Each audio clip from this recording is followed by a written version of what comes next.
Starting ನನ್ನ ಪ್ರಶ್ನೆ ನೀವು ಉತ್ತರ ಕೊಟ್ಟಿಲ್ಲ, ಅದು ತುಂಬಾ ವಿವರವಾಗಿ ಹೇಳಿದ್ರಿ. ನಾನು ಮುಂದುವರಿಸ್ತೀನಿ. ಅವರು ಅತಿ ಬುದ್ಧಿವಂತಿಕೆಯಿಂದ ಇಲ್ಲಿ ಮಾರ್ಕೆಟಿಂಗ್ ಮಾಡ್ತಾ ಇದ್ದಾರೆ. ಅವ್ರಿಗೆ ಕೆಲವು ವಿಷಯಗಳು ಗೊತ್ತಿಲ್ಲ. ಸಂದೇಶ್ ಷಣ್ಮುಗ ಅವರೇ, ಒಂದು ಎಕಾನಮಿ, ಒಂದು ಕರೆನ್ಸಿ, ಒಂದು ದೇಶ, ಇವೆಲ್ಲವುಗಳು ಒಂದು ವಿಚಾರದಲ್ಲಿ ಇರ್ತದೆ. ಅಂದ್ರೆ ನಮ್ಮ ಶ್ರಮ ಎಷ್ಟು, ನಮ್ಮ ಉತ್ಪಾದನೆ ಎಷ್ಟು, ಅದರ ಆಧಾರದಲ್ಲಿ ಕರೆನ್ಸಿ ಕ್ರಿಯೇಟ್ ಆಗ್ಬೇಕು. ನಿಮ್ಮ ಕ್ರಿಪ್ಟೋ ಕರೆನ್ಸಿಗೆ ಯಾವುದೇ ಒಂದು ಸಿಂಪಲ್ ಮಾನದಂಡವೂ ಇಲ್ಲ. ನೀವು ಬೆಚ್ಕೊಳ್ಳಿ, ಪರವಾಗಿಲ್ಲ. ಏನೇನೋ ವಿಷಯಗಳನ್ನ ಪ್ರಸ್ತಾಪ ಮಾಡ್ತಾ ಇದ್ರಿ. ಈ ಕೆಳಗಡೆಗಿರೋ ಆಡಿಯನ್ಸ್ಗೆ ಒಂದು ತಪ್ಪು ಸಂದೇಶ ಹೋಗ್ಬಾರ್ದು. ನಿಮ್ಮ ಕ್ರಿಪ್ಟೋ ಕರೆನ್ಸಿಯ ಮೂಲ ಹುಡ್ಕೊಂಡು ಹೋದ್ರೆ ಶ್ರಮದ, ದೇಶದ ಆದಾಯ, ದೇಶದ ಖರ್ಚು, ಅದನ್ನೆಲ್ಲ ಲೆಕ್ಕಾಚಾರ ಹಾಕೊಂಡ ನಂತರ, ಒಂದ್ ನಿಮಿಷ ಕೇಳಿಸ್ಕೊಡಿ, ತಾಳ್ಮೆಯಿಂದ ಕೇಳಿಸ್ಕೊಡಿ. ನೀವು ಇಷ್ಟೊತ್ತು ಹೇಳಿದ್ದನ್ನ ನಾನು ಕೇಳಿಸ್ಕೊಂಡಿದ್ದನ್ನ ಕಾರಣಕ್ಕೆ ನಿಮ್ಗೆ ಹೇಳ್ಬೇಕಾಗಿದೆ ವಿಷಯವನ್ನ. ಹೇಳಿ ಸರ್, ಹೇಳಿ ಸರ್, ಕೇಳಿಸ್ಕೊಂತೀನಿ. ಯಾರು ಮಾತಾಡ್ತಾರೆ? ಒಂದು ದೇಶದ ಎಕಾನಮಿ ಅನ್ನೋದು ಡಿಸೈಡ್ ಆಗೋದು ಆ ದೇಶದಲ್ಲಿ ಆಗಬಹುದಾದ ಉತ್ಪಾದನೆ, ಖರ್ಚು, ವೆಚ್ಚ ಲೆಕ್ಕಾಚಾರದಲ್ಲಿ ಇಂತಿಷ್ಟು ಕರೆನ್ಸಿ ಅಂತ ಪ್ರಿಂಟ್ ಆಗ್ಬೇಕು. ಅದನ್ನ ನಾವು ಸೆಂಟ್ರಲ್ ಬ್ಯಾಂಕಿಂಗ್ ಎಕಾನಮಿ ಅಂತ ಕರಿತೀವಿ. ನಿಮ್ಮ ಭಾಷೆಯಲ್ಲಿ, ಕ್ರಿಪ್ಟೋ ಭಾಷೆಯಲ್ಲಿ ಫಿಯಟ್ ಕರೆನ್ಸಿ ಅಂತ ಕರಿತೀವಿ ನಾವು. Fiat currency is having nothing value. ನೀವು ಕೈ ಹಿಡಿದ್ರೆ ಅದರಲ್ಲಿ ಒಂದು ಪೇಪರ್ ಅಂತ ಕರಿತೀವಿ. But it is being printed according to the economic policy, according to the production of the nation and expenses of the nation. ಈಗ ನೀವು ಎಲ್ಲೋ ಕ್ರಿಪ್ಟೋ ಯಾರೋ ಮಿಂಟ್ ಮಾಡ್ತಾನೆ, ಶ್ರಮ ಪಡ್ತಾನೆ, ಇನ್ನೊಂದು ಪಡ್ತಾನೆ, ಆ ಕಾರಣಕ್ಕೆ ಅದು ಈಕ್ವಿವ್ಯಾಲೆಂಟ್ ಆಗಿ ಬರ್ಲಿ ಅನ್ನೋದಾದ್ರೆ, ಈಗ ನಾಳೆ ಶ್ರಮ ಪಟ್ಟು ದುಡ್ದವನ್ ಕತೆ ಏನಾಗುತ್ತೆ? ಒಂದನೇದು. ಇನ್ನ ಎರಡನೇದು, ನೀವು ಹೇಳ್ತಾ ಇದ್ದೀರಿ ಇನ್ವೆಸ್ಟ್ ಮಾಡ್ಬಿಟ್ರೆ ಏನು ವೇಸ್ಟ್ ಆಗಲ್ಲ, ನಾಳೆ ಇನ್ನೊಂದೇನೋ ಆಗುತ್ತೆ ಅಂತ ಹೇಳ್ತಾ ಇದ್ದೀರಿ. ಬಿಟ್ ಕಾಯಿನ್ ಅಂತ ಹೇಳ್ತೀರಿ. It is not available in physically, it is a virtual coin. ನಮ್ಮ ದೇಶದಲ್ಲಿ ಎಷ್ಟು ಜನಕ್ಕೆ ಏನು ಸರ್? ಓಕೆ, ನಾನು ಆ್ಯಡ್ ಮಾಡ್ತೀನಿ ಸರ್, ನಿಮ್ಮ ಪಾಯಿಂಟ್ಸ್ನ ಆ್ಯಡ್ ಮಾಡ್ತೀನಿ. ಈಗ ನೋಡಿ, ಈಗ ಎಲ್ಲ ದೇಶದ ಸೆಂಟ್ರಲ್ ಬ್ಯಾಂಕ್ಸ್ಗಳಿದ್ದಾವೆ. ಓಕೆ, ಸೊ ಸೆಂಟ್ರಲ್ ಬ್ಯಾಂಕ್ಸ್ ಅಂತ ಬಂದರೆ ಒಂದೊಂದು ದೇಶಕ್ಕೂ ಸಹ ಅವರದೇ ಆದಂಥ ಸೆಂಟ್ರಲ್ ಬ್ಯಾಂಕ್ಸ್ಗಳಿದೆ. ಈ ಮುಂಬರುವಂಥ ದಿನದಲ್ಲಿ CBDC ಕಾಯಿನ್ ಅಂತ ಹೊರಗೆ ತರ್ತಾ ಇದ್ದಾರೆ. ಸೆಂಟ್ರಲ್ ಡಿಜಿಟಲ್ ಬ್ಯಾಂಕ್ ಕಾಯಿನ್ ಅಂತ ಹೇಳಿ, central bank digital currency, central bank ಅಂದರೆ CB, ಡಿಜಿಟಲ್ ಕರೆನ್ಸಿ ಅಂದರೆ DC. ಸೊ ಇದು ಸಹ ಪ್ರೈವೇಟ್ ಬ್ಲಾಕ್ ಚೈನನ್ನು ಉಪಯೋಗಿಸ್ಕೊಂಡು ಹೊರ ತರ್ತಾ ಇದ್ದಾರೆ. ನಾನೀಗ ಒಂದು ಪ್ರಶ್ನೆ ಕೇಳ್ತೀನಿ, ದಯವಿಟ್ಟು. ಶ್ರಮದ ಹಣದಿಂದ ಖಂಡಿತವಾಗ್ಲೂ ಹೌದು, ನೀವು ಹೇಳುವಂಥ ಮಾತು 100ಕ್ಕೆ 100 ಸತ್ಯ. ನಾನು ಯಾವುದೇ ರೀತಿ ಮಾರ್ಕೆಟಿಂಗ್ ಮಾಡ್ತಾ ಇಲ್ಲ ಸರ್. ಇಲ್ಲಿ ಟೆಕ್ನಾಲಜಿ ಟ್ರಾನ್ಸ್ಫರ್, ನಾಲೆಡ್ಜ್ ಟ್ರಾನ್ಸ್ಫರ್, ನಂಗೆ ತಿಳಿದಂಥ ಮಾಹಿತಿನ ಹಂಚ್ಕೊಳ್ತಾ ಇದ್ದೀನಿ. ನಾನು ಯಾವುದೇ ರೀತಿ ಎಕ್ಸ್ಪರ್ಟ್ ಅಲ್ಲ, ನಾನು ಕಲಿತಾ ಇದ್ದೀನಿ. ಇದು ಇಟ್ಸ್ ಅನ್ ಎವಾಲ್ವಿಂಗ್ ಟೆಕ್ನಾಲಜಿ. ಹಲವು ರೀತಿಯಾದಂತಹ ಬದಲಾವಣೆಗಳನ್ನು ಈ ಟೆಕ್ನಾಲಜಿ ಕಾಣ್ತಾ ಇದೆ. ಸೊ ಆದ್ದರಿಂದ ನೀವು ಹೇಳಿರುವಂಥ ಮಾತು ನಾನು ಒಪ್ತೇನೆ. ಶ್ರಮದ ಹಣದಿಂದ ಯಾವತ್ತೂ ನಾವು ದುಡಿಮೆ ಮಾಡಬೇಕು, ಕರೆಕ್ಟ್. ಆದರೆ ಇತ್ತೀಚೆಗೆ 1-2 ವರ್ಷದಲ್ಲಿ ನೀವೇ ನೋಡಿ, ನಮ್ಮ ಶೇರ್ ಮಾರ್ಕೆಟ್ ಆಗಿರ್ಬೋದು ಅಥವಾ ಹೊರದೇಶದಲ್ಲಿರುವಂಥ ಶೇರ್ ಮಾರ್ಕೆಟ್ ಆಗಿರ್ಬೋದು, ಇಲ್ಲಿರುವಂಥ ಕಂಪನಿಗಳೆಲ್ಲ ಯಥೇಚ್ಛವಾಗಿ ಮೇಲೆ ಹೋಗ್ತಾ ಇದೆ. ಇಲ್ಲಿ ಯಾವುದೇ ರೀತಿಯಾದಂಥ ಶ್ರಮ ಆಗ್ತಾ ಇಲ್ಲ. ಲಾಕ್ಡೌನಲ್ಲಿ ಎಲ್ಲ ಇಡೀ ಪ್ರಪಂಚನೇ ಮುಚ್ಚಿ ಹೋಗಿದ್ದಾಗ ಪ್ರೊಡಕ್ಟಿವಿಟಿ ಎಲ್ಲಾಗ್ತಾ ಇದೆ. ಸೊ ಯಾಕೆ ಈ ಶೇರ್ ಎಲ್ಲ ಮೇಲೆ ಹೋಗ್ತಾ ಇದೆ, ಬೆಲೆ, ಕಂಪನಿಗಳ ಶೇರ್ ಬೆಲೆ? ಸೊ ಈ ಪ್ರಶ್ನೆ ನಾವು ಕಾಡಬೇಕಾಗತ್ತೆ. ಸೊ ಶ್ರಮದ ಹಣ ಅನ್ನೋದು ನಿಮ್ಮ ಮೂಲ ಬರೋಂಥ ಉತ್ತರ ಆಗಿದ್ರೆ, ಈ ಶೇರ್ ಮಾರ್ಕೆಟಲ್ಲಿ ಯಾಕೆ ಈ ಥರ ಸ್ಪೈಕ್ ಆಗ್ತಾ ಇದೆ ಹಣ? ಯಾವುದೇ ರೀತಿ ಜನರು ಶ್ರಮ ಪಡ್ತಾ ಇಲ್ಲ ಆ ಕಂಪನಿಯಲ್ಲಿ. ಆ ಕಂಪನಿಗಳೇ ಸ್ವಲ್ಪ ಕಷ್ಟದಲ್ಲಿದೆ. ಹಾಗಿದ್ರೂ ಸಹ ಆ ಕಂಪನಿಯ ಶೇರ್ಗಳು ಮಾತ್ರ ಯಾಕೆ ಮೇಲೆ ಹೋಗ್ತಾ ಇದೆ? ಈ ಪ್ರಶ್ನೆ ನಾವು ಕೇಳಬೇಕಾಗತ್ತಲ್ವಾ? ಸೊ ಈ ಒಂದು ಸಮಸ್ಯೆ ಇದೆ ಇಲ್ಲಿ, ಇದೊಂದು ಸಮಸ್ಯೆ ಇದೆ ಸರ್. ಡೈವರ್ಟ್ ಮಾಡ್ತಿಲ್ಲ ಸರ್, ಇಲ್ಲ ಡೈವರ್ಟ್ ಮಾಡ್ತಿಲ್ಲ. ಕ್ಲಾರಿಟಿಯಾಗಿ ಹೇಳ್ತೀನಿ ಸರ್, ಕ್ಲಾರಿಟಿಯಾಗಿ ಹೇಳ್ತಿದ್ದೀನಿ, ಕ್ಲಾರಿಟಿ ಕೊಡ್ತಾ ಇದ್ದೀನಿ ಸರ್. ಕ್ಲಾರಿಟಿ ಕೇಳಿ, ದಯವಿಟ್ಟು ಕೇಳಿ ಸರ್, ದಯವಿಟ್ಟು ಕೇಳಿ, ಪ್ಲೀಸ್ ದಯವಿಟ್ಟು ಕೇಳಿ. ನೋಡಿ ಸರ್, ಇಲ್ಲಿ ಬಂಡವಾಳಶಾಹಿಗಳ ಹತ್ರ ಹಣ ಇದೆ. ಈ ಹಿಂದಿನ ಒಂದು ಟ್ರೆಡಿಷನಲ್ ಸಿಸ್ಟಮಲ್ಲಿ ನಾವು ನೋಡೋದಾದರೆ ಕ್ಯಾಪಿಟಲಿಸ್ಟ್ ಓನ್ಸ್ ಎವ್ರಿಥಿಂಗ್, ಹೌದಾ? So capitalists has every value. ಅವ್ರ ಹತ್ರ ನೀವು ಏನು ಬೇಕಾದ್ರೂ ನೀವು ಸಾಧಿಸ್ಬೋದು. ಈ rich gets richer, poor gets poorer ಅನ್ನೋಂಥ ಕಾನ್ಸೆಪ್ಟ್ ನಾವು ನೋಡಿದ್ದೀವಿ. ಸೊ ಈ ರೀತಿ ಒಂದು ಎಕನಾಮಿಕಲ್ ಡಿವೈಡ್ ಆಗ್ತಾ ಇದೆ. ನಾನು ಹೊರದೇಶದಲ್ಲಿ ಹೇಳ್ತಾ ಇದ್ದೀನಿ ಉತ್ತರ, ನಾನು ಇಲ್ಲಿ ಬಗ್ಗೆ ಮಾತನಾಡ್ತಿಲ್ಲ. ಹೊರದೇಶದಲ್ಲಿ ಹೇಳೋದಾದರೆ ಅಲ್ಲಿ ಒಂದು ಎಕನಾಮಿಕ್ ಡಿವೈಡ್ ಆಗ್ತಾ ಇದೆ. ಟೆಸ್ಲಾ ತಗೊಳ್ಳಿ, ಅಮೆಝಾನ್ ತಗೊಳ್ಳಿ, ಗೂಗಲ್ ತಗೊಳ್ಳಿ, ಇವೆಲ್ಲ ಯಥೇಚ್ಛವಾಗಿ ಅದರ ಶೇರ್ಗಳೆಲ್ಲ ಮೇಲೆ ಹೋಗ್ತಾ ಇದೆ. ಹೌದು ಸರ್, ಹೌದು, ಕನ್ಕ್ಲೂಡ್ ಮಾಡ್ತೀನಿ. ಸೊ ನೀವು ಹೇಳೋಂಥ, ಪಾಟೀಲ್ ಸರ್ ಹೇಳುವಂಥ ವಿಚಾರ ಕರೆಕ್ಟೇ. ಇದು ಶ್ರಮ ಪಟ್ಟಿ, ಹೌದು ಸರ್, ಶ್ರಮ ಪಟ್ಟಿ ಬರುವಂಥದಕ್ಕೆ ಒಂದು ಬೆಲೆ ನಿರ್ಣಯಿಸಬೇಕಾಗತ್ತೆ, ಆ ಶ್ರಮದ ಬೆಲೆ ಕೊಡಬೇಕಾಗತ್ತೆ. ಸೊ ನೀವು ಹೇಳುವಂಥ ವಿಷಯ ಕರೆಕ್ಟೇ. ಆ ಶ್ರಮದ ಬೆಲೆನ ಹೇಗೆ ನಾವು ಅದನ್ನು ಕೊಡ್ತೀವಿ ಅನ್ನುವಂಥದ್ದು ಒಂದು ಮುಖ್ಯ ಫ್ಯಾಕ್ಟರ್ ಆಗುತ್ತೆ. ಸೊ ಯಾರು ಇದನ್ನ ಬೇಜಾರಾಗಬೇಡಿ, ತಾವು ದಯವಿಟ್ಟು ತಿಳ್ಕೊಳ್ಳಿ, the crypto is always very dangerous to the entire world, not to India or somewhere else. Sir ಇದು ಸಪ್ಲೈ ಅಂಡ್ ಡಿಮ್ಯಾಂಡ್ ಎಕಾನಮಿ ಅಷ್ಟೇ ಸರ್. ವೆರಿ ಸಿಂಪಲ್ ಕಾನ್ಸೆಪ್ಟ್ ಏನು ಅಂದ್ರೆ ಪ್ಯಾರಲಲ್ ಎಕಾನಮಿ ಇದು. ದುಡ್ಡೇ ಇಲ್ಲ, ಅದಕ್ಕೆ ನೀವು 10 ರೂಪಾಯಿ ಕ್ರಿಯೇಟ್ ಮಾಡ್ತೀರಿ. ಹೆಂಗ್ ಕ್ರಿಯೇಟ್ ಮಾಡ್ತೀರಿ? ಒಂದ್ ರೂಪಾಯಿ ಕಾಯಿನ್ ತೋರಿಸ್ತೀರಿ, ನೋಡಿ ನಾಳೆ ನಂದು ಸೇಲ್ ಆಗ್ಬಿಡುತ್ತೆ, ನಂದು ಸೇಲ್ ಆಗ್ಬಿಡುತ್ತೆ, ನಂದು ಸೇಲ್ ಆಗ್ಬಿಡುತ್ತೆ ಅಂತ. ನನ್ಗೆ ಆಸೆ ಏನೋ ಅಲ್ವಾ, ದುಡ್ಡು ಹಾಕ್ತೀನಿ, ನಾಳೆ ಅದು ನಿನ್ ವ್ಯಾಲಿಡ್ ಅಲ್ಲ ಅಂತ ಹೇಳಿದ್ರೆ, ಅಥವಾ ವ್ಯಾಲಿಡ್ ಮಾಡಿದ್ರು ಕೂಡ ಡೇಂಜರ್ ಆಗುತ್ತೆ. ಅದೇ ಸರ್, ಹೌದು, ನೀವು ಹೇಳೋದು ಕರೆಕ್ಟೇ ಸರ್. ಅದಕ್ಕೆ RBI ಕೂಡ ಈಗ ತನ್ನದೇ ಆದ ಕಾಯಿನ್ ತರ್ತಾ ಇದೆ ಸರ್. ಅದಕ್ಕೆ ಗೌ ಕಾಯಿನ್ ಅಂತ ಕರೀತಾರೆ. ಹೇಳಿ ಸರ್, ಹೇಳಿ ಸರ್. ಪಾಟೀಲ್ ಸರ್, ನಾವು ಇಲ್ಲಿ ಏನು ಸಂದೇಶ್ ಅವ್ರು ಏನ್ ಹೇಳ್ತಾ ಇದಾರೆ, ಬಿಟ್ ಕಾಯಿನ್ ಅಂದ್ರೇನು ಮತ್ತೆ ಕ್ರಿಪ್ಟೋ ಕರೆನ್ಸಿ ಏನು, ಇದನ್ನ ನಾವು ವಿವರ ಕೊಡ್ತಾ ಇದ್ದೀವಿ. ಇಲ್ಲಿ ಬೇರೆ ಏನು ಇಲ್ಲ, ವಿವರಣೆ ಮಾತ್ರ ಕೊಡ್ತಾ ಇದ್ದೀವಿ. ಇದು ಸಂದೇಶ್ ಅವರು ಇದನ್ನ ವಹಿಸ್ಕೊಂಡಾಗ್ಲಿ ಅದ್ರ ಪರವಾಗ್ಲಿ ಏನ್ ಮಾತಾಡ್ತಾರೆ, ಅವ್ರು ಆ ಧಾಟಿನಲ್ಲಿ ಮಾತಾಡಿದ್ರೆ ನಮ್ದೇನು ಅಬ್ಜೆಕ್ಷನ್ ಇರ್ಲಿಲ್ಲ. ಬಟ್ ಅವ್ರು ಮಾತಾಡಿ sir I am just educating the people ಅಷ್ಟೇ ಸರ್. ಇಲ್ಲಿ ನಾನು ತಗೊಳ್ಳಿ ಅಥವಾ ಪ್ರಮೋಟ್ ಮಾಡ್ತಾ ಇಲ್ಲ ಸರ್. ನೀವು ತಗೊಳ್ಳಿ, ಮಾಡಿ, ಟ್ರೇಡ್ ಮಾಡಿ ಏನು ಹೇಳ್ತಾ ಇಲ್ಲ. ಹೇಗೆ ನಡೆಯುತ್ತೆ ಅನ್ನುವಂಥದ್ದು ಹೇಳ್ತಾ ಇದ್ದೀನಿ ಅಷ್ಟೇ. ಒಂದು ಇಂಟ್ರಪ್ಷನ್ ಮಾಡ್ಬೋದಾ ಇಲ್ಲಿ? ಮಾತಾಡಿ ಜೇಮ್ಸ್. ಇಲ್ಲ ಪಾಟೀಲ್ ಸರ್, ಇವಾಗ ಜಿಂಬಾಬ್ವೆಯಲ್ಲಿ ಕರೆನ್ಸಿ ಇದು ಪ್ರಾಬ್ಲಮ್ ಆಯ್ತಲ್ಲ, ಇವಾಗ ನೀವು ಹೇಳಿದ್ರಲ್ಲ ಆಲ್ಟರ್ನೇಟ್ ಎಕಾನಮಿ ಅಂತ. ಇವಾಗ ಈ ಕರೆನ್ಸಿಗಳು ರೂಪಾಯಿ ಆಗಿರ್ಬೋದು, ಡಾಲರ್ ಆಗಿರ್ಬೋದು, ಯೆನ್ ಆಗಿರ್ಬೋದು, ಇವಾಗ US ಅಲ್ಲಿ ಡಾಲರ್ ನ ಅವ್ರ ಮನ್ಸು ಇಚ್ಛೆ ಬಂದಂಗೆ ಪ್ರಿಂಟ್ ಮಾಡ್ತಾರೆ. ಡಾಲರ್ ಮೇಲೆ ಡಿಪೆಂಡೆಂಟ್ ಆಗಿ ಹಲವಾರು ರಾಷ್ಟ್ರಗಳ ಎಕಾನಮಿಗಳು ಅಥವಾ ಕರೆನ್ಸಿಗಳು ನಿಂತಿದ್ದಾವೆ ಇವತ್ತು. ನೀವು ಅದನ್ನ ಯಾವ ರೀತಿ ಮೌಲ್ಯಮಾಪನ ಮಾಡ್ತೀರಾ? ಇವತ್ತು ಏನಿದೆ, ನೀವೇನ್ ಹೇಳ್ತಾ ಇದ್ದೀರಾ ಆಲ್ಟರ್ನೇಟ್ ಎಕಾನಮಿ ಅಂತ, ನೀವೇನ್ ಹೇಳ್ತಾ ಇದ್ದೀರಾ ಆಲ್ಟರ್ನೇಟ್ ಕರೆನ್ಸಿನೇ ಸೃಷ್ಟಿ ಮಾಡುತ್ತೆ ಅಂತ. ಇವತ್ತಿರೋ ಕರೆನ್ಸಿ ಮೇನ್ ಸ್ಟ್ರೀಮ್ ಅಂತ ಹೆಂಗ್ ಹೇಳಕ್ ಸಾಧ್ಯ ನಿಮ್ಗೆ? ಈ ಬ್ಯಾಂಕರ್ ಗಳ ಕಪಿಮುಷ್ಟಿಯಲ್ಲಿ ಏನಿದೆ ಇವತ್ತು, ಅಥವಾ ಗವರ್ಮೆಂಟ್ ಗಳ ಕಪಿಮುಷ್ಟಿಯಲ್ಲಿ, ಇವಾಗ ಜಿಂಬಾಬ್ವೆಯಲ್ಲಿ ಏನಾಯ್ತು, ಕರೆನ್ಸಿ ಡಿವ್ಯಾಲ್ಯೂ ಆದಾಗ, ವೆನೆಜುವೆಲಾದಲ್ಲಿ ಏನಾಯ್ತು, ಅವೆಲ್ಲ ಮೇನ್ ಸ್ಟ್ರೀಮ್ ಗವರ್ಮೆಂಟ್ಸ್ ಮಾಡಿದ್ದೆ ಅಲ್ವಾ? ಅಲ್ಲಿ ಏನ್ ಪ್ರಾಬ್ಲಮ್ಸ್ ಆಯ್ತಲ್ಲ, ಅದನ್ನ ನೀವ್ ಹೆಂಗ್ ಡಿಫೈನ್ ಮಾಡ್ತೀರಾ? ಹಂಗಾದ್ರೆ ವ್ಯಾಲಿಡ್ ಕ್ವಶನ್ ಇದೆ, ಒಂದು ವ್ಯಾಲಿಡ್ ಕ್ವಶನ್. ಒಂದ್ ನಿಮಿಷ ಇದೆ. ಯಾರೋ ಒಬ್ಬ ಎಡವಟ್ಟು ಮಾಡ್ತಾನೆ, ಯಾರೋ ಒಬ್ಬ ತಪ್ಪು ಮಾಡ್ತಾನೆ. ಈಗ ಇಟ್ ಡಸಂಟ್ ಮ್ಯಾಟರ್. ಜಿಂಬಾಬ್ವೆನಲ್ಲಿ ಯಾರೋ ಫೈನಾನ್ಸ್ ಮಿನಿಸ್ಟರ್ ಇನ್ನೊಬ್ಬನೇ ಅವನ ಎಡವಟ್ಟು ಮಾಡ್ದ ಅಂತ ಇಟ್ಕೊಂಡು, ಅವನು ಮಾಡ್ದ, ಅಲ್ಲಿ ಏನೋ ಝನ್ನು ಏನೋ ಹೊಡೆದ, ಯಾವ್ದೋ ಒಂದು ಕರೆನ್ಸಿ ಇದೆ ಅಂತ ಇಟ್ಕೊಳ್ಳೋದು, ಏನೋ ಇತ್ತು ಏನೋ ಸಮಥಿಂಗ್ ಇಸ್ ದೇರ್. ಈಗ ಆತನಿಗೆ, ಈಗ ನನ್ನ ಯೋಗ್ಯತೆ, ಈಗ ನನಗೆ ಎಷ್ಟಿದೆ, ನನ್ನ ಬದುಕು ಎಷ್ಟಿದೆ, ಬಾಳ್ವೆ ಎಷ್ಟಿದೆ, ಎಕಾನಮಿ ವರ್ತ್ ಎಷ್ಟು. ಅಫ್ಕೋರ್ಸ್ ನಿಮ್ಮ ಪ್ರಶ್ನೆಯ ಒಂದು ಮೂಲ ಅರ್ಥ ಆಗುತ್ತೆ, ಇನ್ನೊಂದು ಮೂಲ ನೀವು ಅರ್ಥ ಮಾಡ್ಕೋಬೇಕು.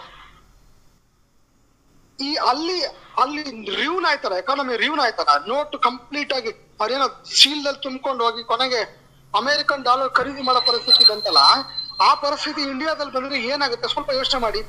ಈ crypto currency will do the same thing. Sir ಒಂದ್ ನಿಮಿಷ ಸರ್. ಪಾಟೀಲ್ ಸರ್ ಒಂದ್ ನಿಮಿಷ ಸರ್. ಒಂದ್ ನಿಮಿಷ ಸರ್. ಒಂದ್ ನಿಮಿಷ ಓಕೆ ಸರ್. ಓಕೆ ಮಾತಾಡ್ತೀನಿ sir. I think Sandesh sir ಅವರು ಬ್ಲಾಕ್ ಚೈನ್ ಟೆಕ್ನಾಲಜಿ ಬಗ್ಗೆ ಮಾತಾಡಿ. ಸೊ ಬ್ಲಾಕ್ ಚೈನ್ ಅನ್ನೋದು ಉದಾಹರಣೆಗೆ ಇವಾಗ ಅವ್ರು ಹೇಳ್ತಾ ಇದ್ರು, ಇವಾಗ central bank, reserve bank of India ಅನ್ನೋದು ಲೆಟ್ಸ್ ಎ ಬ್ಲಾಕ್ ಚೈನ್ ಒಂದು ಟೆಕ್ನಾಲಜಿ ಯೂಸ್ ಮಾಡ್ತು ಅಂದ್ರೆ ಖಂಡಿತವಾಗೂ ಎಲ್ಲರಿಗೂ ಒಳ್ಳೇದಾಗುತ್ತೆ. ಯಾಕೆಂದ್ರೆ ಎಲ್ಲಾ ಬ್ಯಾಂಕುಗಳು ಎಲ್ಲಾ ರೆಕಾರ್ಡ್ಸ್ ನ, ಎಲ್ಲಾ ಟ್ರಾನ್ಸಾಕ್ಷನ್ ಪಬ್ಲಿಕ್ ಡೊಮೈನ್ ತಂದಿಟ್ರೆ ಸಿಕ್ಕಾಪಟ್ಟೆ ಒಳ್ಳೇದಾಗುತ್ತೆ. ಸೊ ಅದು ಡೆಫಿನೆಟ್ಲಿ ಒಳ್ಳೇದಾಗುತ್ತೆ. ಎಷ್ಟೊಂದು ಸ್ಕ್ಯಾಮ್ಗಳು ಕಡಿಮೆ ಆಗುತ್ತೆ. ಮತ್ತೆ ಬ್ಲಾಕ್ ಚೈನ್ ವಿಧಾನದಿಂದ ಬೇರೆ ಏನೇನ್ ಕೆಲಸಗಳು ಮಾಡ್ಬೋದು, ಅಪ್ಲಿಕೇಶನ್ ಮಾಡ್ಬೋದು ಅಂತ ಹೇಳ್ತಿದ್ರ, ಸಂತೋಷ ಸರ್. ಅಂದ್ರೆ ಐ ಥಿಂಕ್ ಅದು ಒಳ್ಳೆ ವಿಚಾರ. ಅದು ಬ್ಲಾಕ್ ಚೈನ್ ಟೆಕ್ನಾಲಜಿ ಅನ್ನೋದು ಒಳ್ಳೆ ವಿಚಾರ. ಆದ್ರೆ ಆಗ ಹೇಳ್ಬೇಕಂದ್ರೆ ಒಂದಷ್ಟು ಕೆಲವು ಉದಾಹರಣೆ ಕೊಡ್ರಿ ಸರ್ ಸಂದೇಶ್ ಸರ್. ಅಂದ್ರೆ ನೀವು ಟೆಕ್ನಿಕಲ್ ಅಲ್ಲಿ ಕೆಲಸ ಮಾಡ್ತಿರೋರು ಸರ್. ಹೇಳ್ತೀನಿ ಸರ್. ನೋಡಿ ಸರ್, ಒಂದೇ ನಿಮಿಷ. ನೀವು ಏನ್ ಹೇಳಿದ್ರಿ, ಬ್ಲಾಕ್ ಚೈನ್ ಇದ್ರೆ 100 ಸರ್ವರ್ ಇರುತ್ತೆ, ಹ್ಯಾಂಡಲ್ ಮಾಡುತ್ತೆ ಅಂದ್ರು. ಒಂದೇ ಸರ್ವರ್ ಇದ್ರು ಕೂಡ ಗೂಗಲ್ ಅವತ್ತು 10 ಪೇಜ್ ಹ್ಯಾಂಡಲ್ ಮಾಡೋದು, 100 ಪೇಜ್, 1 ಮಿಲಿಯನ್, 1 ಲ್ಯಾಕ್ ಹ್ಯಾಂಡಲ್ ಮಾಡುತ್ತೆ. ನಿಮ್ಗೆ ಗೊತ್ತಿದಂಗೆ ಲೋಡ್ ಬ್ಯಾಲೆನ್ಸರ್ಗಳು ಇರುತ್ತೆ, ಅಲ್ಲೇ ಸಾವಿರಾರು ಮಿಷಿನ್ ಇರುತ್ತೆ. ಇವಾಗ ಬೇರೆ ಸೈಟ್ಗಳಲ್ಲಿ ಅಂದ್ರೆ ಬೇರೆ ಟೆಕ್ನಾಲಜೀಸ್ ಇದೆ. ಸೊ ಏನಂದ್ರೆ ಅದು ಆ ಟೆಕ್ನಾಲಜಿ ವಿಚಾರಕ್ಕೆ ಹೋಗೋದು ಬೇಡ. ಬಟ್ ನೀವ್ ಹೇಳ್ತಿರೋ ವಿಚಾರ ಒಂದು ಆದಷ್ಟು ಒಂದೇ ನಿಮಿಷ ಮುಗಿಸ್ಬಿಡ್ತೇನೆ. ಐ ಥಿಂಕ್ ಒಂದು ವಿಚಾರ ಏನಾದ್ರು ಅಂದ್ರೆ, ಇದು ನಿಮಗೆ ಎಲ್ಲಾ ಮಾಹಿತಿಗಳು, ಎಲ್ಲಾ ಟ್ರಾನ್ಸಾಕ್ಷನ್ ಅನ್ನು ಸೆಂಟ್ರಲ್ ಬ್ಯಾಂಕ್ ಹತ್ರ ಇರಲ್ಲ. ಸೊ ಅಥವಾ ಸ್ಟೇಟ್ ಬ್ಯಾಂಕ್ ಆಫ್ ಇಂಡಿಯಾ ಹತ್ರ ಇರಲ್ಲ. ಆ ಎಲ್ಲಾ ನೆಕ್ಸ್ಟ್ SBI ಏನಾದ್ರು ಬಳಸಿದರೆ ಎಲ್ಲಾ ಟ್ರಾನ್ಸಾಕ್ಷನ್ಸ್ ಕೂಡ ಎಲ್ಲಾ ಕಡೆ ಓಪನ್ ಆಗಿ ಇಟ್ಟಾಗ ಬಹಳಷ್ಟು ಜನ ವೆರಿಫೈ ಮಾಡಬಹುದು. ಅಂದ್ರೆ ಯಾಕಂದ್ರೆ ಎಷ್ಟೊಂದು ಬ್ಯಾಂಕ್ಗಳು ಸ್ಕ್ಯಾಮ್ ಎಲ್ಲ ಮಾಡಿದ್ದಾರೆ, ಅವ್ರ ಹತ್ರ ಹಣ ಇರ್ಲಿ ಇಲ್ದಿರ ಇರ್ಲಿ ಏನೇನೋ ಸ್ಕ್ಯಾಮ್ಗಳು ಮಾಡಿದ್ದಾರೆ. ಅಂತ ವಿಚಾರಗಳನ್ನೆಲ್ಲ ತಡೆಗಟ್ಟಬಹುದು, ಟ್ರಾನ್ಸ್ಪರೆನ್ಸಿ ತರಬಹುದು ಸರ್ ಸಿಸ್ಟಮ್. ನೀವು ಹೌದೌದು ಟ್ರಾನ್ಸ್ಪರೆನ್ಸಿ ತರಬಹುದು ಸರ್. ಒಂದು ಆತರ ಹೇಳಿದ್ರೆ ಸರ್ ಇನ್ನೊಂದು ವಿಚಾರ ಸರ್ ಇನ್ನೊಂದು ಪಾಯಿಂಟ್ ಆಡ್ ಮಾಡ್ಬಿಡ್ತೀನಿ. ಬ್ಲಾಕ್ ಚೈನ್ ಅಲ್ಲಿ ಎರಡಿದೆ ಸರ್, ಎರಡಿದೆ ಬ್ಲಾಕ್ ಚೈನ್ ಅಲ್ಲಿ. ಒಂದು ಪಬ್ಲಿಕ್ ಬ್ಲಾಕ್ ಚೈನ್ ಅಂತಾರೆ, ಇನ್ನೊಂದು ಪ್ರೈವೇಟ್ ಬ್ಲಾಕ್ ಚೈನ್ ಅಂತಾರೆ ಸರ್. ಅದು ನಾನು ಹೇಳಕ್ ಮರ್ತ್ಬಿಟ್ಟು ಅದು ಆಡ್ ಮಾಡ್ತಾ ಇದೀನಿ, ಬೇರೆ ಏನಿಲ್ಲ. ಸೊ ಪಬ್ಲಿಕ್ ಬ್ಲಾಕ್ ತುಂಬಾ ಟೆಕ್ನಿಕಲ್. ಸಾರಿ ನೀವು ತುಂಬಾ ಟೆಕ್ನಿಕಲ್ ಹೋದ್ರೆ ಒಂದ್ ನಿಮಿಷ, ನೀವು ತುಂಬಾ ಟೆಕ್ನಿಕಲ್ ಹೋದ್ರೆ ಇಲ್ಲಿ ಬಹಳಷ್ಟು ಜನಕ್ಕೆ ಬ್ಲಾಕ್ ಚೈನ್ ಅಂದ್ರೆ ಗೊತ್ತಿಲ್ಲ, ಅಂದ್ರೆ ಗೊತ್ತಿರಲ್ಲ, ಆಮೇಲೆ ಕ್ರಿಪ್ಟೋ ಅನ್ನೋದ್ರ ಗೊತ್ತಿರಲ್ಲ. ನಾವು ಎರಡನ್ನ ಮಿಕ್ಸ್ ಮಾಡೋದ್ ಬೇಡ. ಒಂದು blockchain or security sir.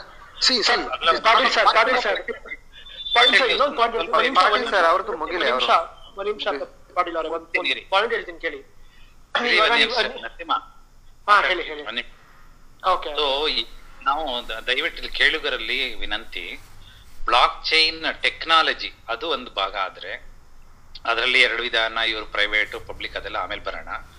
ಇನ್ನೊಂದು ಕ್ರಿಪ್ಟೋ ಕರೆನ್ಸಿ ಯಾರು ಹೊರ ಬಿಡ್ತಾರೆ, ಹೇಗ್ ಮೈನ್ ಮಾಡ್ತಾರೆ, ಅದು ಒಂದು ಟೆಕ್ನಾಲಜಿ. ಆ ಬ್ಲಾಕ್ ಚೈನ್ ಟೆಕ್ನಾಲಜಿನ ಉಪಯೋಗಿಸ್ಕೊಂಡು ಪಾಟೀಲ್ರ ಸಮಸ್ಯೆ ಕ್ರಿಪ್ಟೋ ಕರೆನ್ಸಿ ಇದೆ, ದಟ್ಸ್ ಎ ವ್ಯಾಲಿಡ್ ಕ್ವೆಶ್ಚನ್. ಎಲ್ಲರಲ್ಲೂ ಅದೇ ಒಂದು ದುಗುಡತನ ಇರುತ್ತೆ, ಯಾಕಂದ್ರೆ ಶ್ರಮ ಪಟ್ಟಂಗೆ ಅದಕ್ಕೆ ಒಂದು ಮೌಲ್ಯ ಇರೋದಿಲ್ಲ ಅಂತ ಒಂದು. ಎರಡನೇದು, ಇವತ್ತಿನ ದಿನ ನೀವು ಶೇರ್ ಮಾರುಕಟ್ಟೆ ಸಂದೇಶರು ಒಳ್ಳೆ ಪಾಯಿಂಟ್ ತಂದ್ರು. ಮೊನ್ನೆನೋ ಈ ಭಾರತದಲ್ಲಿ ಒಂದು ಕಂಪನಿ ಇದಕ್ಕೆ ಹೋಗುತ್ತೆ, IPO ಹೋಗುತ್ತೆ. ಅದಕ್ಕೆ ಅದ್ರ ವಹಿವಾಟು ಬರೀ 60 ಕೋಟಿ ಮಾತ್ರ. ಆದ್ರೆ ಅದ್ರ ಮೌಲ್ಯ ಎಷ್ಟಕ್ಕಾಗತ್ತೆ ಅಂದ್ರೆ 1 ಲಕ್ಷ ಕೋಟಿಗಾಗುತ್ತೆ. ಅಂದ್ರೆ 60,000 ಕೋಟಿ ಅನ್ನೋದನ್ನ 60 ಕೋಟಿ, ಬರೀ 60 ಕೋಟಿ. ಅದ್ರ ಮೌಲ್ಯ ಆಗೋದು 100K, ಅಂದ್ರೆ 1 ಲಕ್ಷ ಕೋಟಿಗೆ. ಅಂದ್ರೆ ಎಲ್ಲಿಂದ ಎಲ್ಲಿಗೆ? ಹಾಗಿದ್ರೆ ಇವತ್ತಿನ ಶೇರ್ ಮಾರ್ಕೆಟ್ ಕೂಡ ಮ್ಯಾನಿಪುಲೇಟೆಡ್, $US ಕೂಡ ಮ್ಯಾನಿಪುಲೇಟೆಡ್. ಲಾಸ್ಟ್ 1 ವರ್ಷದಿಂದ ಯಥೇಚ್ಛವಾಗಿ $US ಪ್ರಿಂಟ್ ಮಾಡಿದ್ದಾರೆ. ಓಕೆ, ಇಲ್ಲಿ ಒಂದು ಮನೆಗೆ $1,700 ಹಂಚಿದ್ದಾರೆ, ಒಂದೊಂದು ಸಂಸಾರಕ್ಕೆ $1,700. ಇದಕ್ಕೆ ಎಕಾನಮಿ ಇಲ್ಲ. ಆಮೇಲೆ US ಗವರ್ನಮೆಂಟ್ ಅತಿ ಹೆಚ್ಚು ಡೆಪ್ಟ್ ಅಲ್ಲಿ ಇದೆ, ಗೊತ್ತಾಯ್ತಾ? ಈಗ ತಾನೇ ಡೆಪ್ಟ್ ರೈಸ್ ಮಾಡಿದ್ರು. ಅದೇ ನೀತಿಗಳನ್ನ ಭಾರತ ಮಾಡಿದ್ರೆ ಇಷ್ಟೊತ್ತಿಗೆ ಎಕಾನಮಿ ಮುಳುಗೋಗ್ತಿತ್ತು. ಹಾಗಾದ್ರೆ ಅಮೆರಿಕಕ್ಕೆ ಎಲ್ಲಾ ಒಂದು ಅಧಿಕಾರ ಇದೆ, ಅದಕ್ಕೆ ಆದಂತ ಒಂದು ಡಿಸಿಷನ್ ತಗೊಳ್ಳೋಂಥದ್ದು. ಅಂದ್ರೆ ಎಲ್ಲೋ ಒಂದ್ ಕಡೆ ನಾವೆಲ್ಲರೂ ಮ್ಯಾನಿಪುಲೇಟ್ ಆಗ್ತಾ ಇದೀವಿ. ನಮ್ಮ ಶ್ರಮ ಎಲ್ಲೋ ಒಂದ್ ಕಡೆ ಎಲ್ಲ ಮ್ಯಾನಿಪುಲೇಟ್ ಆಗ್ತಾ ಇದೆ. ಹಾಗಾಗಿ ಈ ಬ್ಲಾಕ್ ಚೈನ್ ಟೆಕ್ನಾಲಜಿ ಇಂದ ಒಂದು ಪಾರದರ್ಶಕ ಒಂದು ಬರುತ್ತೆ. ಅದು ಒಂದ್ ಕಡೆ ಇಟ್ಕೊಂಡ್ರೆ, ಇನ್ನೊಂದ್ ಕಡೆ ಗವರ್ನಮೆಂಟ್ಗಳು ಕೂಡ ಮ್ಯಾನಿಪುಲೇಟ್ ಮಾಡ್ತಾ ಇದ್ದಾವೆ. ಸುಮ್ನೆ ನಾವ್ ಅನ್ಕೋತೀವಿ, ಓಕೆ ನಾನು ಬೆಳಗ್ಗೆಯಿಂದ ಸಾಯಂಕಾಲ ತನಕ ದುಡಿದೆ, ನಂಗೆ $500 ಕೂಲಿ ಬಂತು. ದಟ್ ಈಸ್ ನಾಟ್ ದ ಮೌಲ್ಯ. ಇಲ್ಲ ಸರ್, ನಿಮ್ ಪಾಯಿಂಟಿಗೆ ಬರ್ತೀನಿ ಸರ್. ದಯವಿಟ್ಟು ನೀವು ಮೇಲ್ಪದರದಲ್ಲಿ ಇರೋರು, ನೀವ್ ಏನಾದ್ರು ಮಾಡ್ಕೊಡಿ, ಕ್ರಿಪ್ಟೋ ಮಾಡಿ, ಇನ್ನೊಂದ್ ಮಾಡಿ, ನಮ್ಗೆ ಮ್ಯಾಕ್ಸಿಮಮ್ ಅಂದ್ರೆ ಒಂದ್ 20,000 ಸಂಬಳ ಬರ್ಬೋದು, ಅಥವಾ ದಿನಕ್ಕೊಂದ್ $150 ಕೂಲಿ ಕೊಡ್ಬೋದು ಸರ್. ನಿಮ್ದು ಯಾವ್ದೋ ಕ್ರಿಪ್ಟೋನೋ ಇನ್ನೊಂದು ತಂದು ನಮ್ಮಂತವ್ರನ್ನ ಎಲ್ಲಿ ತಗೊಂಡು ಹೋಗ್ತಿರೋ ಗೊತ್ತಿಲ್ಲ. ನೀವ್ ಹೇಳೋ ಲೆಕ್ಕಾಚಾರದಲ್ಲಿ ಕ್ರಿಪ್ಟೋ ನಾಳೆ ಅಪ್ಲೈ ಆದ್ರೆ ಇವತ್ತು $US ಏನೋ $80 ಇದೆ, ಇನ್ನೊಂದು ಯಾವ ಸೈಜ್ಗೆ ಹೋಗುತ್ತೋ ಗೊತ್ತಿಲ್ಲ. ನಮ್ ಬದುಕು ಬಾಳ್ವೆ ಎಲ್ಲಿ ಹೋಗುತ್ತೋ ಗೊತ್ತಿಲ್ಲ. ಸರ್ ಪಾಟೀಲ್ ಸರ್, ನಿಮ್ಮ ಅಳಲು ನಮಗೂ ಇದೆ ಸರ್. ಒಂದ್ ವಿಚಾರ ಹೇಳ್ತೀನಿ ಸರ್. ಒಂದ್ ವಿಷಯ ಹೇಳ್ಬಿಡ್ತೀನಿ ನೋಡಿ. ನ್ಯಾಷನಲ್ ಡೆಟ್ ಕ್ಲಾಕ್ ಅಂತ ಇದೆ ಸರ್, ನ್ಯಾಷನಲ್ ಡೆಟ್ ಕ್ಲಾಕ್ ಅಂತ ಇದೆ. ಒಂದ್ ನಿಮಿಷ ಇರಿ ಸರ್, ಅವರು ಓಕೆ ಸರ್. ಅಂದ್ರೆ ಈ ನಮ್ಮ ಇತಿಹಾಸದಲ್ಲಿ ಇದು ಮೊದಲನೇ ಬಾರಿ ಆಗ್ತಿರತ್ತಲ್ಲ. ನಿಮ್ಮ ಹತ್ರ ಇರೋ ಕನ್ಸರ್ನ್ಸ್ ವ್ಯಾಲಿಡ್ ಆಗಿದಾವೆ ನೋಡಿ. ಮನುಷ್ಯ ಕೆಲಸ ಮಾಡಕ್ ಸ್ಟಾರ್ಟ್ ಆದ್ಮೇಲೆ, ಮತ್ತೆ ವ್ಯವಹಾರ ಮಾಡಕ್ ಸ್ಟಾರ್ಟ್ ಆದ್ಮೇಲೆ ಕರೆನ್ಸಿ ಅನ್ನೋ ಕಾನ್ಸೆಪ್ಟ್ ಏನ್ ಇರ್ಲಿಲ್ಲ. ಅವಾಗ ಏನಾಗ್ತಿತ್ತು ಅಂದ್ರೆ ಬಾರ್ಟರ್ ಸಿಸ್ಟಮ್. ನಾನು ಇಷ್ಟು ಕೆಲಸ ಮಾಡ್ತೀನಿ, ನಂಗೆ ಇಷ್ಟು ಅಕ್ಕಿ ಕೊಡ್ತೀಯಾ, ರಾಗಿ ಕೊಡ್ತೀಯಾ, ಹಂಗ್ ನಡೀತಾ ಇದ್ದಿತ್ತು. ಹಂಗೆ ಮುಂದೆ ಹೋಗ್ತಾ ಒಂದು ಕರೆನ್ಸಿಯ ಫಾರ್ಮ್ ನ ತಗೊಂಡು ಅವತ್ತು ಕೂಡ ಜನ ಇದೇ ತರನೇ ಮಾತಾಡ್ತಿದ್ವಿ. ಇದೇನು ಬಿಲ್ಲೆ, ನಾನ್ ನಿಮ್ ಮನೇಲಿ ಬಂದ್ ಕೆಲಸ ಮಾಡ್ತೀನಿ, ಅಥವಾ ನೀನ್ ನಮ್ಮ ಮನೇಲಿ ಬಂದ್ ಕೆಲಸ ಮಾಡ್ತೀಯ, ನಾನು ನಿಂಗೆ 1 kg ಅಕ್ಕಿ ಕೊಡ್ತೀನಿ, ನಂಗೆ 1 kg ರಾಗಿ ಕೊಡ್ತೀಯಾ, ಅಥವಾ ಅದ್ರದ್ದು ಮೌಲ್ಯ ಅವ್ರು ಏನೇನ್ ಇತ್ತು ಅದ್ರ ಪ್ರಕಾರ ಮಾಡ್ಕೊಂಡು ಹೋಗ್ತಾ ಇದ್ರು. ಈ ಚೇಂಜ್ ಏನ್ ಬಂತು ಕರೆನ್ಸಿನಲ್ಲಿ, ಅದು ಇವತ್ತು ಒಂದ್ ತುಂಬಾ ದೊಡ್ಡ ಚೇಂಜ್ ಮನುಷ್ಯನ್ಗೆ. ಆದ್ರೆ ಮನುಷ್ಯ ಅದನ್ನ ತಗೊಂಡು ಇವತ್ತು ನೀವು ನಿಮ್ ಕೈಲಿರೋ $1 ಮೌಲ್ಯ ಎಷ್ಟು ಅಂತ ಕೇಳಿದ್ರೆ ಹೆಂಗ್ ಹೇಳ್ತೀರಾ ನೀವು? ನಿಮ್ಮ ಕೈಲಿರೋದು $1 ಏನದ್ರ ಮೌಲ್ಯ ನೀವು ಹೇಳಿ? ಅದರಿಂದ ನಿಮ್ಗೆ ಏನು ನಿಮ್ ಸ್ಟ್ಯಾಂಡರ್ಡ್ ಮೌಲ್ಯ ಏನು? ಪೂರಾ ಭಾರತ ದೇಶದಲ್ಲಿ $1 ಏನ್ ಬರುತ್ತೆ ಅಂದ್ರೆ ಒಂದ್ ಸ್ಟ್ಯಾಂಡರ್ಡ್ ಯಾವ್ದಾದ್ರು ಮೌಲ್ಯ ಹೇಳಕ್ಕಾಗತ್ತ? ನೀವು ಹೇಳಕ್ ಆಗಲ್ಲ. ಆದ್ರೆ ಆವತ್ತಿನ ಕಾಲದಲ್ಲಿ ಅವರು 1 kg ಅಕ್ಕಿಗೆ 2 kg ಗೋಧಿ, ಅಥವಾ 2 kg ಗೋಧಿಗೆ ಅವ್ರ ಆತರ ಇದ್ದಿದ್ದು. ಇವಾಗ ಏನಾಗಿದೆ, ಅದು ಕನ್ವಲ್ಯೂಟ್ ಆಗೋಗಿದೆ ಸಿಸ್ಟಮ್ ಆಗ್ಲೇ. ನೀವು ಇಂಟರ್ನ್ಯಾಷನಲ್ ಮಾರ್ಕೆಟ್ ಅಲ್ಲಿ ಡಾಲರ್ ನ ಬೇಸ್ ಲೈನ್ ಆಗಿ ಇಟ್ಕೊಂಡು ಒಂದೊಂದು ಎಕಾನಮೀಸ್ ಒಂದೊಂದ್ ತರ ವರ್ಕ್ ಆಗ್ತಿದೆ. ಒಂದು ಗೋಲ್ಡ್ ಬೇಸ್ಡ್, ಇನ್ನೊಂದು ರಿಸರ್ವ್ ಬ್ಯಾಂಕ್ ಗಳು ಇನ್ನೊಂದು ಬೇರೆ ಬೇರೆ ರೀತಿನಲ್ಲೇ ವರ್ಕ್ ಆಗ್ತಿದೆ. ಯಾವ್ದು ಗೋಲ್ಡ್ ಅವರು ಟ್ರೆಜರಿ ಇಟ್ಕೊಂಡು ಅದ್ರ ಪ್ರಕಾರ ಕರೆನ್ಸಿ ಮಿಂಟ್ ಮಾಡೋ ಕಾಲ ಎಲ್ಲ ಹೊರಟೋಗಿದೆ ಇವತ್ತು.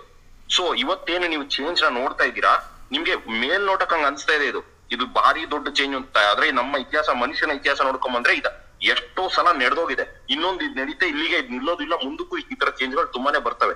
ನೀವ್ ಹೇಳ್ದಂಗೆ ಇವತ್ತು ನೀವೇನ್ ಹೇಳ್ತಿದ್ರ ಇದು ಜನರಿಗೆ ಅರ್ಥ ಆಗಲ್ಲ ಅಂತ. ಇವತ್ತು ಮೊಬೈಲು ಕೂಡ ಬಂದಾಗ ಜನರಿಗೆ ಎಷ್ಟ್ ಜನರಿಗೆ ಅರ್ಥ ಆಗ್ತಿತ್ತು ಸರ್ ಮೊಬೈಲು? ಇವತ್ತು ಆಲ್ಮೋಸ್ಟ್ 80% ಜನರಿಗೆ ಮೊಬೈಲ್ ಅರ್ಥ ಆಗ್ತಾ ಇದೆ. ಅದೇ ರೀತಿಯಲ್ಲಿ ಈ ಕರೆನ್ಸಿ ಟ್ರಾನ್ಸ್ಫಾರ್ಮೇಶನ್ ಏನ್ ಬರುತ್ತೆ, ಇವಾಗ್ಲೇ ಏನ್ ಬರಲ್ಲ, ಇದು ಬರೋದಕ್ಕೆ ಇನ್ನೊಂದು 5-10 ವರ್ಷ ಆಗುತ್ತೆ. ಜನರು ನಾರ್ಮಲ್ ಆಗಿ ಇದನ್ನ ಯೂಸ್ ಮಾಡೋ ಅಷ್ಟ್ರಲ್ಲಿ ಜನರಿಗೆ ಇದು ಏನು ಅಂತ ಅರ್ಥ ಆಗಿರುತ್ತೆ, ಅದನ್ನ ಯೂಸ್ ಮಾಡೋಕ್ ಶುರು ಮಾಡ್ತಾರೆ. ಆದ್ರೆ ಇದಕ್ಕೆ ನೀವ್ ಹೇಳದಂಗೆ ರೆಗ್ಯುಲೇಷನ್ ಅನ್ನೋದು ಒಂದು ಅವಶ್ಯಕತೆ ಇದೆ. ಯಾರ್ಯಾರೋ ಬಂದು ಏನೇನೋ ಮಾಡಕ್ ಬಿಡಕ್ ಆಗೋದಿಲ್ಲ. ಅದನ್ನ ಗೌರ್ಮೆಂಟ್ ಗಳು ಟೇಕ್ ಕೇರ್ ಮಾಡ್ತವೆ ಮುಂದೆ. ಆದ್ರೆ ಪ್ರಾಬ್ಲಮ್ ಏನಾಗುತ್ತೆ ಅಂದ್ರೆ ಇದು ಡಿಸೆಂಟ್ರಲೈಸ್ಡ್ ಆಗಿ ಸೆಟಪ್ ಮಾಡೋದ್ರಿಂದ ಗೌರ್ಮೆಂಟ್ ಗಳು ಯಾವ ರೋಲ್ ನ ಪ್ಲೇ ಮಾಡ್ತವೆ ಅನ್ನೋದು ಒಂದು ಮುಖ್ಯ ನೋಡ್ಬೇಕಾಗತ್ತೆ. ಮತ್ತೆ ಒಂದೇ ಒಂದು ದೇಶದ ಗೌರ್ಮೆಂಟ್ ಇದನ್ನ ಕಂಟ್ರೋಲ್ ಮಾಡ್ಲಿಕ್ಕೆ ಆಗೋದಿಲ್ಲ. ಹಲವಾರು ದೇಶಗಳು ಒಟ್ಟಿಗೆ ಬಂದು ಒಂದು ರೂಪುರೇಷೆನ ಇದಕ್ಕೆ ನಿರ್ಮಾಣ ಮಾಡ್ಬೇಕಾಗತ್ತೆ. ಅದು ಮುಂದಿನ 5 ರಿಂದ 10 ವರ್ಷಗಳಲ್ಲಿ ಆಗುತ್ತೆ ಸರ್. ಅಷ್ಟರಲ್ಲಿ ಏನಿದು ಆಗುತ್ತೆ ಅಂತ ಅನ್ಕೋಬಿಟ್ಟು. trying to convince me, but of course ಇಲ್ಲ, ನನ್ಗೆ ಅರ್ಥ ಆಯ್ತು. ನಾನು I have caught in a wrong place, ನನ್ಗೆ ಅರ್ಥ ಆಯ್ತು. ಬಟ್ 2 ನಿಮಿಷ ಮಾತಾಡೋ ಹೊರ ಹೋಗ್ತೀನಿ. ಇಲ್ಲ ಪಾಟೀಲ್ ರಾತ್ರಿ ಮಾತಾಡ್ಬೇಡಿ ಸರ್ 1 ನಿಮಿಷ ಸರ್. ಇದು ಚರ್ಚೆ ನಡೀತಿದೆ ಸರ್. ಇದರಲ್ಲಿ ಯಾರಿಗೂ ಫೇವರೇಟಿಸಮ್ ಇಲ್ಲ, ಏನಿಲ್ಲ ಸರ್. ವಿಷಯನ ಹಂಚ್ಕೊಳ್ತಿದೀವಿ ಅಷ್ಟೇ. ನೀವು ಮಾತಾಡಿ ಸರ್, ನಾವು ಕೇಳ್ತೀವಿ. ನಂಗೆ ಇಲ್ಲ, ಸೀರಿಯಸ್ಲಿ ನನ್ಗೆ ಶಾಕ್ ಆಗ್ತಾ ಇದೆ. ಇಲ್ಲಿರೋರು ಜಯಸಿಂಹ ಅವ್ರು ಇದಾರೆ, ಕುಶಾಲ್ ಅವ್ರು ಇದಾರೆ, ಇವ್ರೆಲ್ರು ಮತ್ತೆ ನಾನು ನಿಂತ್ಕೊಂಡಾಗ್ಲೂ ಈ ತರದ ಪದಗಳು ಬರ್ತಾವ ಅಂದ್ರೆ ಮೇ ಬಿ ನನಗೆ ಕಡಿಮೆ ಗೊತ್ತಿದೆ ಅನ್ನೋ ಈ ವಿಷಯದಲ್ಲಿ ಅಂತ ಅನ್ಕೊಂಡು ಒಪ್ಕೊಳ್ತೀನಿ. ಪ್ರಾಬ್ಲಮ್ಸ್ ಆಗೋ ಚಾನ್ಸಸ್ ತುಂಬಾನೇ ಇದೆ. ನೀವ್ ಏನ್ ಹೇಳ್ತಿದ್ರೆ ಅದೆಲ್ಲ ಸತ್ಯ ಇದೆ ನೀವು ಹೇಳ್ತಿರೋದ್ರಲ್ಲಿ. ಆದ್ರೆ ನಾವು ಟೆಕ್ನಾಲಜಿಯಿಂದ ಓಡೋದಕ್ಕೆ ಸಾಧ್ಯ ಇಲ್ಲ. ಟೆಕ್ನಾಲಜಿ ನಮ್ಮನ್ನ ಹಿಡ್ಕೊಳ್ಳುತ್ತೆ. ಈಗ ನಿಮ್ ಕನ್ಸರ್ನ್ಸ್ ಏನಿದಾವಲ್ಲ, ಇದು ಸರಿಯಾಗಿ ಯಾವ ರೀತಿಲಿ ವರ್ಕ್ ಮಾಡಿಸ್ಬೇಕು, ಅದನ್ನ ಗವರ್ಮೆಂಟ್ ಗಳು, ಸೆಕ್ಯೂರಿಟಿ ಏಜೆನ್ಸಿಗಳು ಹೆಂಗ್ ಮಾಡ್ತವೆ ಅನ್ನೋದ್ರ ಬಗ್ಗೆ ಬಹುದೊಡ್ಡ ಚರ್ಚೆ ನಡೀಬೇಕಾಗುತ್ತೆ. ಇಲ್ಲ ಜಯಸಿಂಹ ಸರ್, ನಾನು ಹೇಳಕ್ ಹೊರಟಿದ್ದು ಒಂದೇ, ಒಬ್ಬ ರೈತ ಗೂಡಿ ಸಾಕೊಂಡಿರ್ತಾನೆ, ಗೂಡಿನ ಹೆಂಗ್ ಹ್ಯಾಂಡಲ್ ಮಾಡ್ಬೇಕಂತ ಗೊತ್ತಿಲ್ಲದ ಬಿಟ್ಕೊಂಡು ನೋಡೋಣ ಹೆಂಗ್ ಹ್ಯಾಂಡಲ್ ಮಾಡ್ತೀರಿ ಮಾಡ್ರಿ ಅನ್ನೋದು. ಅದು ಅವನು ರೈತ ಹ್ಯಾಂಡಲ್ ಮಾಡ್ತಾನೆ ಇಲ್ಲ ಗೊತ್ತಿಲ್ಲ, ಸರ್ಕಾರ ಕಿತ್ ಕಡ್ದಾಗ್ತೋ ಇಲ್ಲ ಗೊತ್ತಿಲ್ಲ. ಆದ್ರೆ ಅದ್ರ ಎಫೆಕ್ಟ್ ಯಾರ ಮೇಲೆ ಆಗುತ್ತೆ ಅಲ್ಲ, ಅವ್ರಲ್ಲಿ ನಾನೊಬ್ಬ ಸರ್. ಆ ಸಮಸ್ಯೆ ತಮಗೆ ಅರ್ಥ ಆದ್ರೆ ಉಳಿತಷ್ಟೆ. ಪಾಟೀಲ್ರೆ, ನಾನೇ ಹೇಳ್ತೀನಿ ಕೇಳಿ. ಮುಂದಿನ ದಿನಗಳಲ್ಲಿ ನೀವು ಹೇಳಿದ 100% ಶ್ಯೂರ್ ಕರೆಕ್ಟ್ ಸರ್. ಮುಂದಿನ ದಿನಗಳಲ್ಲಿ ಇದು ಇಡೀ ಜಗತ್ತಿನ ಎಕಾನಮಿಯನ್ನ ಮುಳುಗಿಸ್ಬೋದು. ಅದಕ್ಕೇನು ಮಾಡಕ್ಕಾಗಲ್ಲ. ಅದೊಂದು ಕರೆಕ್ಷನ್ ಅಂತ ಅನ್ಕೋಬೇಕಾಗತ್ತೆ. ಬಟ್ ನೀವ್ ಹೇಳೋದ್ ಕರೆಕ್ಟ್. ನಾನು ಸಾಮಾನ್ಯವಾಗಿ ಯೋಚನೆ ಮಾಡಿದ್ರೆ, ನಾನು ಸ್ಟಾಕ್ ಮಾರ್ಕೆಟ್ ಅಲ್ಲಿ ಸುಮಾರು ಹಣ ಕಳ್ಕೊಂಡಿದ್ದೀನಿ. ಹಾಗೆ ಕ್ರಿಪ್ಟೋ ಬಗ್ಗೆನೂ ನನಗೂ ದುಗುಡ್ತನ ಇದೆ. ನಾನು ಅದ್ರಲ್ಲಿ ಹಣ ಹಾಕಕ್ಕೇನೆ ಹಿಂದೆ ಮುಂದೆ ನೋಡ್ತೀನಿ. ಯಾಕೆಂದ್ರೆ ನನಗೂ ಅರ್ಥ ಆಗಿಲ್ಲ, ಗೊತ್ತಾಯ್ತಾ. ಆದರೆ ಇವತ್ತಿನ ದಿನ ನಾನು ಸ್ಟಾಕ್ ಮಾರ್ಕೆಟ್ ಅನ್ನೇ ನೋಡಿದ್ರೆ, ನಾನು ಆಲ್ಮೋಸ್ಟ್ ಒಂದು 15 ವರ್ಷದಿಂದ ಸ್ಟಾಕ್ ಮಾರ್ಕೆಟ್ ಮಾಡಿದ್ರು ಕೂಡ ಇಲ್ಲಿವರೆಗೆ ನಂಗೆ ಪೂರ್ಣವಾಗಿ ಹೇಗೆ ಯಾರು ಮ್ಯಾನಿಪುಲೇಟ್ ಮಾಡ್ತಾರೆ ಅಂತ ಅರ್ಥ ಆಗಿಲ್ಲ. ಯಾಕಂದ್ರೆ ಕಂಪನಿಗಳು ಅವರ ರೆವೆನ್ಯೂನೇ ಬೇರೆ ಇರುತ್ತೆ, ಅವ್ರ ಸ್ಟಾಕ್ ಪ್ರೈಸೇ ಬೇರೆ ಇರುತ್ತೆ. ಹಾಗೆ ಟೆಸ್ಲಾ ಕೂಡ ಯಾವ್ದಾದ್ರು ತಗೋಬಹುದು ನೀವು. ಆಮೇಲೆ ಇವತ್ತಿನ ದಿನ ನಾವು ಇಡೀ ಜಗತ್ ನೋಡಿದ್ರೆ ಎಲ್ಲವೂ ಕೂಡ ಹಣವಂತರ ಹತ್ರನೇ ಇದೆ ಸರ್. ನೀವು ಭಾರತ ತಗೊಳ್ಳಿ, ನೀವು ಏನಕ್ಕೆ ಜಗತ್ ಯಾಕೆ ಹೋಗ್ತೀರಾ? ನೀವು ಭಾರತದಲ್ಲಿ ಬರೀ ಒಂದು 5-6 ಜನ ನಡೆಸ್ತಾ ಇದಾರೆ ಸರ್ ದೇಶವನ್ನ. ಅಂದ್ರೆ ನಡೆಸ್ತಾ ಇದಾರೆ ಅಂದ್ರೆ ಪೊಲಿಟಿಕಲಿ ಅಲ್ಲ, ಆರ್ಥಿಕತೆಯಾಗಿ ಇಡೀ ಆರ್ಥಿಕತೆಯನ್ನ ಬರೀ 5-6 ಜನ ಅಷ್ಟೇ ನಡೆಸ್ತಾ ಇರೋದು. ಅವ್ರೇನಾದ್ರೂ ನಾಳೆ ಕೈ ಎತ್ಬಿಟ್ರೆ ಅವ್ರ ಕೈ ಎತ್ತಿದ್ರೆ ಭಾರತದ ಪರಿಸ್ಥಿತಿ ಅದೇ ಆಗತ್ತೆ. ಹಾಗಾಗಿ ಎಲ್ಲವೂ ಕೂಡ ಅಲ್ಲಲ್ಲ, ನಾನು ಹೇಳಿದ ಅವ್ರು ದುಗುಡ್ತಾನ. ನೀವೆಲ್ಲ ಬೇರೆ ಕಡೆ sir. I think we should make very clear statement.